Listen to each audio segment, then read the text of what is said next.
What is going on, guys? Welcome back. My name is Fernando Herrera, and in this video I'm going to be talking about the number one problem my customers at TireBase face, which is inventory management. You'll be amazed how many of them and how many of us still struggle to keep an up-to-date reliable inventory. And so in this video I'm going to be sharing with you some best practices, best tips, just to keep an inventory updated, because if your inventory is not updated and it's all messed up, it really is very hard for you to manage your business. You're wasting time looking for tires. You don't know, uh, you could be losing them, someone could be stealing them, etc. So without further ado, again, that's what we're going to be talking about in this video. If you have other topics, if you have other ideas, I'd be more than happy to hear from you. Please feel free to comment in the video below, and I'll be sure to like and give a little heart to those comments. Also, if you're new to this channel, I talk everything about tires. So if you're wanting to start into the tire business, we got over 400 videos already on the YouTube channel, and so I'll be more than happy to do more content like that. So consider subscribing, smash the like button, and comment any questions you may have.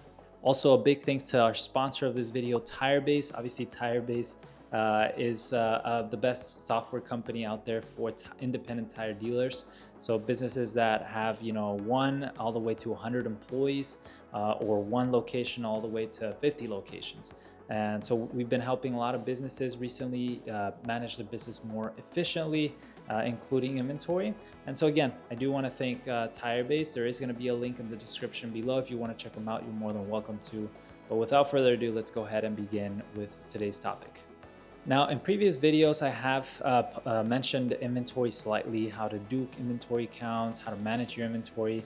But in this video specifically, I want to focus more on how to handle unorganized inventory, because that's, I think, where every one of us is going to start, right? So if you're watching this video, most likely the chances are that your inventory is all messed up. And so if your inventory is all messed up, it's okay. It happens to the best of us. Trust me, I've seen companies that have millions of dollars in inventory and it's still a mess. But I think it's very important for you to understand what are the steps you need to do or take from this messy inventory to have a good, successful inventory. And here's a tip. If you actually are someone who's just looking at this video and you're wanting to do something about this, there's actually a niche. You could actually be, get really good at this, at fixing inventories. And then you could go out there to like tire businesses and say, hey, I'll fix your inventory for $5,000, $10,000, and I'll return back a clean slate inventory, counted and organized and everything. Just something to keep in mind.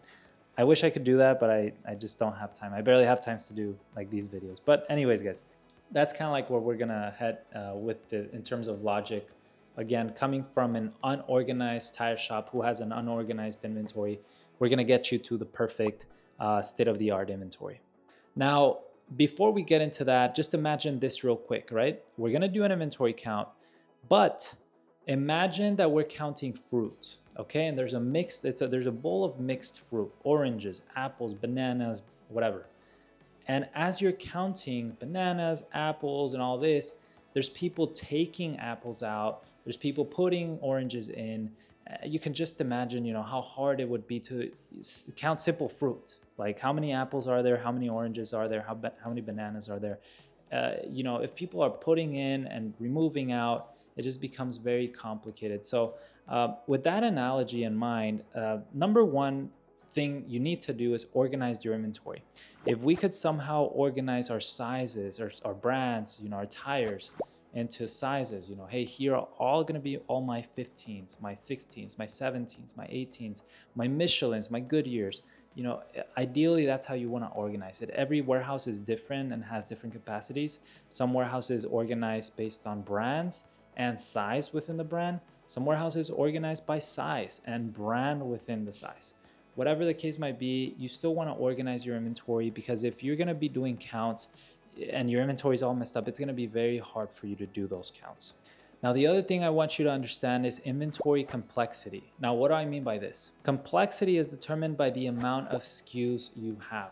So a warehouse might have 1 million tires, but if they only have 2 SKUs, 2 different SKUs, meaning 2 different part numbers, it's going to be a fairly easy inventory to do because you're counting the same item over and over and over. You could just count rows and columns and multiply, and you'll be done in probably like 10 minutes.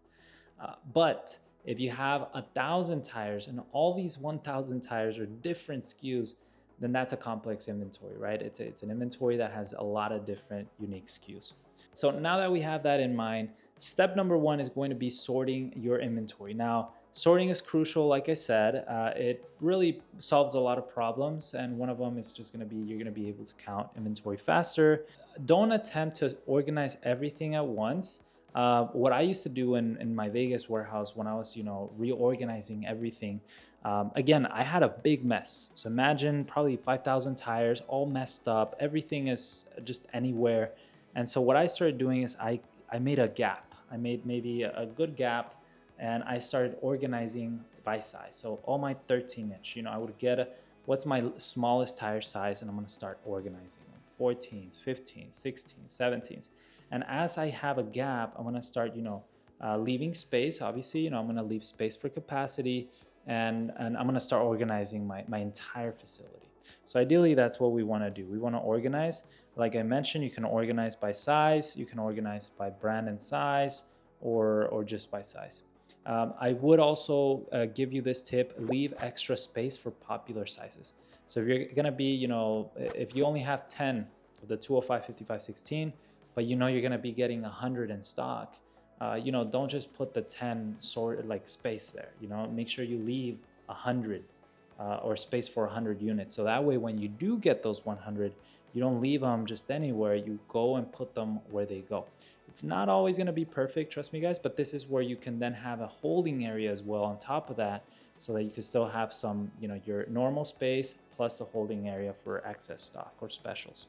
So again, you could call it holding area. Some people call it overstock area. But again, the overstock area is just a space that you allocate to unload containers, unload special buys, unload whatever it is going to be. Recognize that inventory management is a daily thing. You cannot just do an inventory once a year and you're going to be set. It's a daily thing. Once you do an inventory, you have to take care of your inventory on a daily basis, meaning if you buy something, you got to receive those tires through a purchase order. If you sell something, you got to invoice those out. If and ideally you want to be doing some form of cycle count every week. We'll touch about cycle counts more in a bit, but yeah, that's kind of, just keep that in mind. A lot of people have this misconception that you just do one inventory and you're done, but it's a daily thing. You have to keep working on it. Now, if the potential for lost inventory exceeds the cost of hiring a new employee, you should hire a new employee. What does that mean? Maybe I lost you here with the fancy words. What it means is that if the potential of you losing, the value of you losing tires exceeds what you're gonna pay someone, just hire someone. It's a lot easier. Just hire someone on board, help you, take care of your inventory. And again, I'll give you an example here. If I know I'm losing $5,000 worth of tires every month, it makes sense for me to hire someone that I'm going to pay them, $3,000, $4,000, even if it's a part-time person, just to help me do the counts. It pays off. So, that's when you need someone to bring on board if your inventory losses exceed a specific amount. Now, managers and warehouse staff can handle inventory tasks during downtime. So, if you're still small, maybe you could have your manager do that or your warehouse staff do that as well. Now, counting comes second because it's a lot more organized to count when it's organized. So that's why we organized first, and we can do cycle counts, or we could do a full count, okay? So pretty much a full count is what it says. You go out there and you count the entire building and you knock it all out and you get an inventory count. Those are heavy, and especially if you have over 1,000 tires, it's going to be a heavy process, especially if you have tens of thousands of tires. You're going to need multiple people, and it's a very sophisticated process, especially if you don't have like a scanning device and you have to count and you have to make sure. Assuming even if it's organized, it's still going to be a bit of a hassle. But cycle counts could be a proper solution. This is how actually companies like Home Depot, Lowe's count all those tiny screws, right? They know exactly how many screws they have because they're doing cycle counts. And so what cycle counts means is just a count of a specific, um, just a small count of something. So like, for example, today we're going to count all of our Michelins. So we do a report, we print it, and we say, hey, I should have 100 Michelins. I go out and count every Michelin I see. It's very important, however, guys, do not, and I repeat this, do not go based just out on the sheet, whatever the report tells you, because that's wrong. You should be counting walking the warehouse. So again, you're gonna walk and you're gonna look for Michelins, or you're gonna look in the Michelin area and you're gonna start like checking your sheet. If you go based on the sheet, you're gonna be scattered all over the warehouse and you're not gonna really know what was counted. But if you're walking through the warehouse, you're going to make sure that every tire is accounted for, so that even if it's not on the sheet, you can rewrite it and, re-add it into the system. Okay, and so step number 3, we're going to be talking about utilizing inventory systems. So systems like TireBase, again, the sponsor of this video, will allow you to print inventory sheets, will allow you to keep manage unit tracking reports so that you know if you're receiving your stuff, if you're invoicing right. There's so many things that could go wrong. And there's obviously, I'm going to talk just briefly. When I had my warehouse, the most common cause for inventory issues was because someone would be invoicing the wrong part number. We bought this type of Michelin, but they're invoicing a different type of Michelin.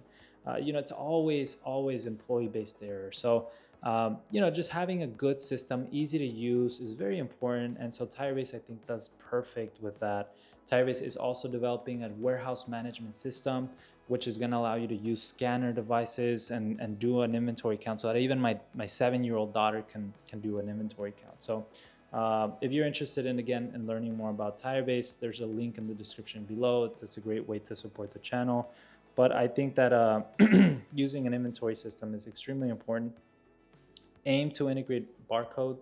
So again, if you have over 1,000 units, I would say barcodes are essentials.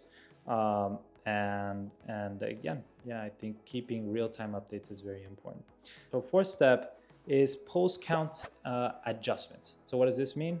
So a post-count adjustment is that after you do an inventory count on your sheet, you're actually going to go and adjust the inventory on the system. One thing's just counting, the other thing's actually adjusting, and then the other thing is actually verifying, was this loss? Was this a theft? Was this, a human error?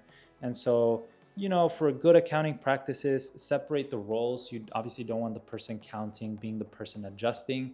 This is just the general principle, because it could it could be easy for someone to simply take inventory out of the system.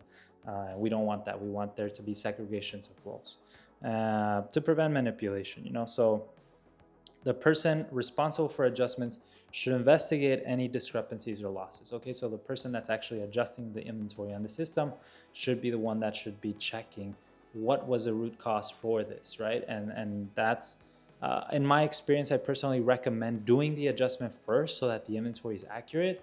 And then we go to auditing, which is checking line by line what happened to each tire.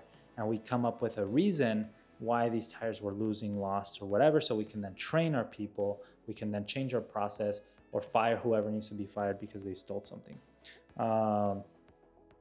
Again, a good way to, this is really step number 5, and kind of like the conclusion.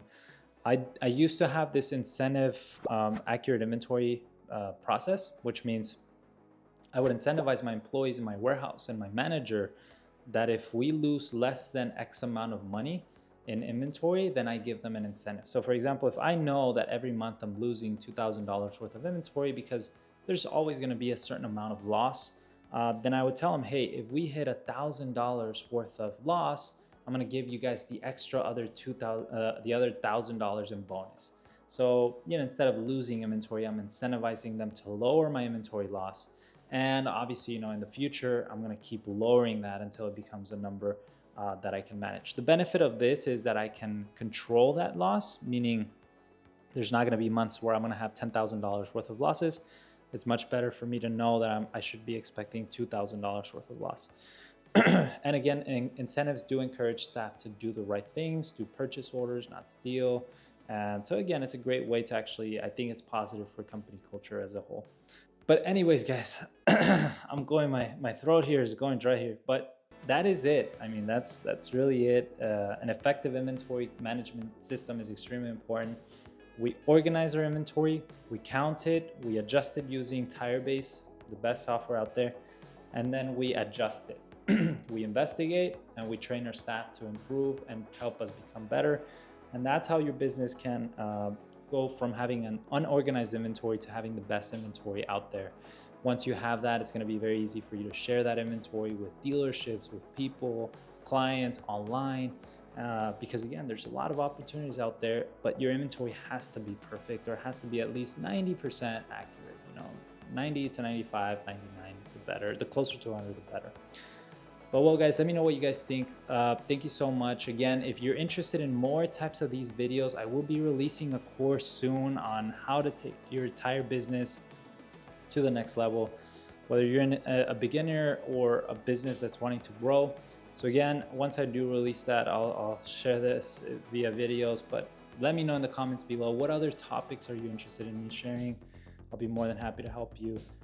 Thank you so much. Again, you could always reach out to me via my email, fernandoh@tirebase.io. Thank you, Tirebase, for sponsoring again once again. And don't forget to smash that like button, subscribe, and I'll see you guys next time. Peace.